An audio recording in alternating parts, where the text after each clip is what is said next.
All right, hey gang, Mr. Van Epperen back here, and today we're going to be talking about bias in the media. Now, I'm not sure how much you talk about like politics or the news with your family. It may or may not be at this time a shock to you to hear that there might be some bias in the media. So because I don't know where you are all at as far as your knowledge and your base on this issue, we're going to start from the very beginning today, and we're going to talk a little bit about how bias exists in the media and then how it impacts our energy sources and the way that people look at energy sources. Starting from the very beginning, let's define what the term bias means.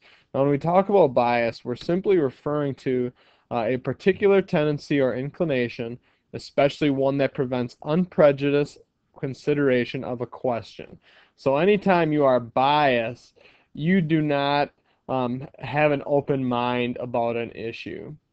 Say if you're going out to try and pick a house, and you're looking at a bunch of different houses, and your favorite color is blue.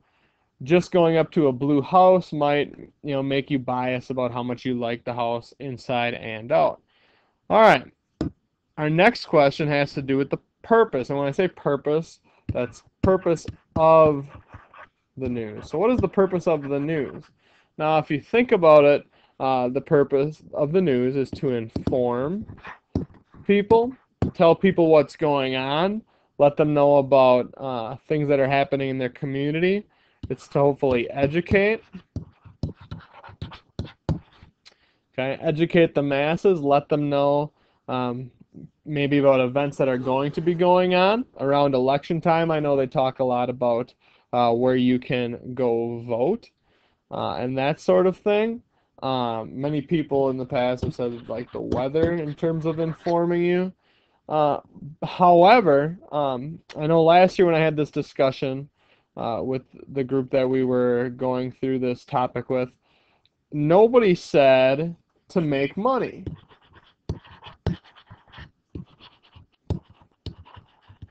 And it's important to realize that the news and news agencies, they are a business. And at the heart of that business, in the heart of any business, the purpose is to make money. And that's the foundation by which we start this discussion and show how there's bias in the media. Now, how does this happen? Or why does this happen, first of all? Why does this happen where we have this bias in the media? Well, it starts out with what I have deemed the big six. Even though there are tons of different stations on TV that you can get your news from, almost, I would say 95% of what you see on TV comes from six separate companies. Those channels are owned by six separate companies. And those companies are Walt Disney, GE or General Electric, Viacom, CBS, Time Warner, and News Corp. And that may not mean a whole lot to you, but let's break it down and I'll explain why this matters or why that matters. So here's a look at Walt Disney. Walt Disney, you can see up here, makes about $25.4 billion each year. Now, when you think of Walt Disney, you probably think of their parks. Okay, Walt Disney World, Mickey Mouse, maybe the movies. But in reality, Walt Disney owns quite a few different companies in many industries.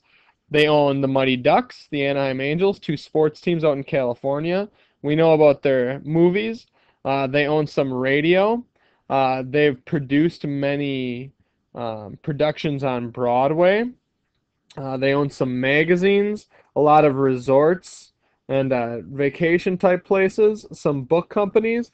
And then if you look at their television, they own ABC, ESPN, A&E, History and Biography, E, the Fox Family Channel, and they own a certain percentage of AOL, it says down here. Okay, so if you look at it, think about what that implies. So you are ABC, okay? You're ABC, and you are running the ABC Nightly News. You are owned by Walt Disney. So what stories do you think you might have a little bias slant for? Well, obviously, anything concerning the parks, you will never include in your broadcast because you never want to say anything negative about any of the Disney parks. Furthermore, you're owned by ESPN, so that might influence the way you cover sports stories because you want people having a favorable image of sports, especially the Mighty Ducks and Anaheim Angels, because all those things are owned by you. Okay, so while you own the news, you also own these other things, and it's bad for business if your news agency is telling people bad things about some of the other businesses you own. So that will slant the way that you report the news. Another example here we have is General Electric. Now, General Electric, in terms of television, they own NBC, CNBC, MSNBC. I guess they have a split with Disney on A&E and History. They own AMC, Bravo, We. I know the military channel should be in there somewhere, but the big one is NBC, so that's where the news will come in. But one of our other big issues we would have to have with General Electric is this category right here, the other. You see aircraft engines, you see ultrasound machines, x-ray machines, nuclear reactors. They are huge in both the medical technology field and the military field. GE makes a lot of the products that our military uses. So General Electric, bringing in $129 billion each year, benefits greatly from all military activities. So NBC, they might report issues of military activity in such a way that makes people more favorable of military activity, because if the general public favors military activity and we get more involved in military actions overseas, that benefits General Electric's bottom line. All right, so I think you get the idea. If you want to look at News Corps, go ahead, you can pause the video and take a look at that. But if you look at, the main thing is if you look at the various industries that these businesses own, aside from their news, it gives you a pretty good idea by using some logical thinking of how their news might be biased based on what else that company owns. So our next question is, how does this exist? So you might be asking yourself, okay, I can see how they might be biased, but how does that really exist? And I'm going to show you numerous examples of how news agencies might be biased. This first one comes from March of 2010, and it comes from CNN. Now, your question might arise throughout this presentation about, I've heard that this news agency is bad, or my parents say that, Fox News is really biased and they like all the Republicans, and this channel likes all the Democrats. What I'm going to show you is the reality is they're all biased. Every last one of them are biased because they're a business that needs to make money. Okay, so this is the coverage of a Searchlight Tea Party rally that took place in Nevada, and this is what the report read. It said, former vice presidential candidate Sarah Palin, there in Searchlight, Nevada, was in the backyard of Senate Majority Leader Harry Reid. But today it's the backdrop of this Tea Party Express making a stop here, Whitfield said. Hundreds of people, at least dozens of people, we haven't got a count of how many turned out there.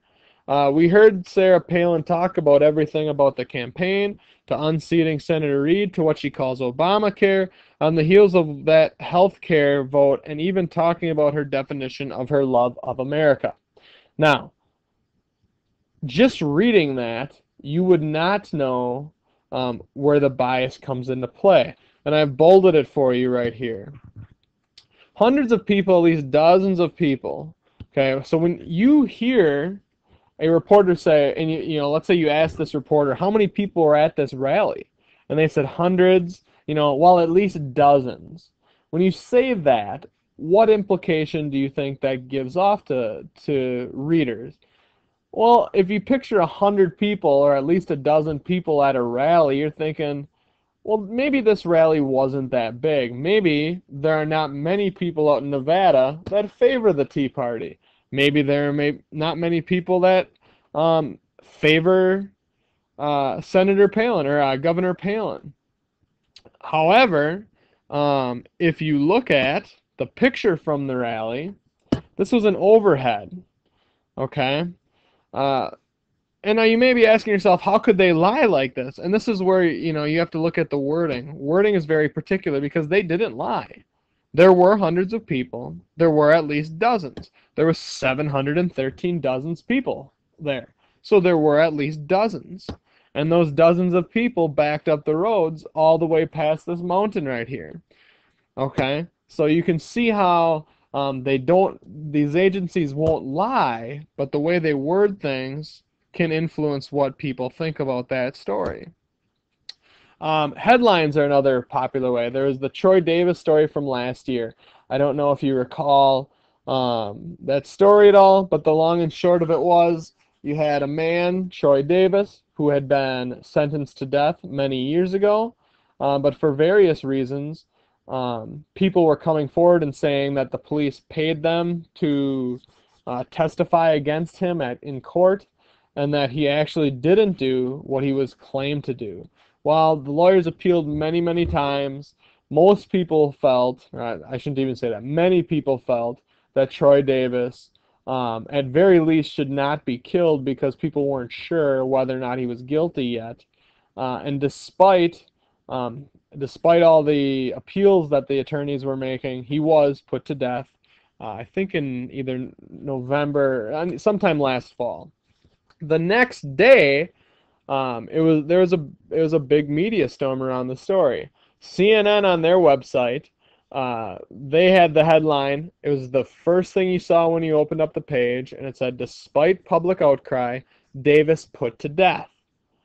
Okay, and there was this montage of pictures of him. There was all kinds of sub stories on the side of the page. There's probably 20 stories on the main page you could see.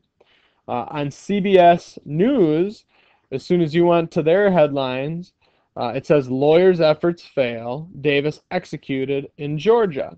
So maybe a little bit more moderate approach, doesn't really take sides. And then on Fox News headline, so I went to Fox.com that day, and I went down to try and find a story, and I couldn't find a story about Troy Davis.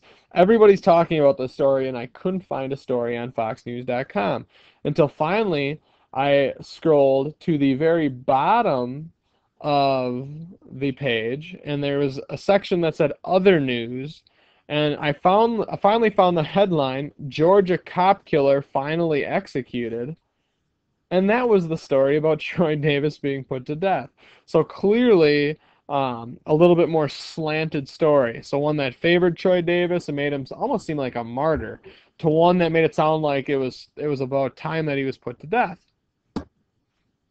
Here's just a funny little anecdote to kind of represent, how this happens in the media. You can go ahead and pause. It's very funny if you wanted to read it. I'd read it if I were you, but I'm not going to take the time and read it for you. All right, pictures too. Pictures and captions are another way that we see bias. So we have from Hurricane Katrina. This was a while ago. This was Yahoo News. So these pictures were from the AP. And you see these two people here. They're wading through the water. And it looks like she's got some bread right here and another bag of some sort. And it says, 2 residents wade through chest-deep water after finding bread and soda from a local grocery store. Makes sense? Not going to question it. It looks like that's probably what happened. Note the skin color. Now we have 2 women. Note the skin color. They have bags with grocery items in. She's got some detergent. And I'm not sure what that is, but they got something from the local grocery store.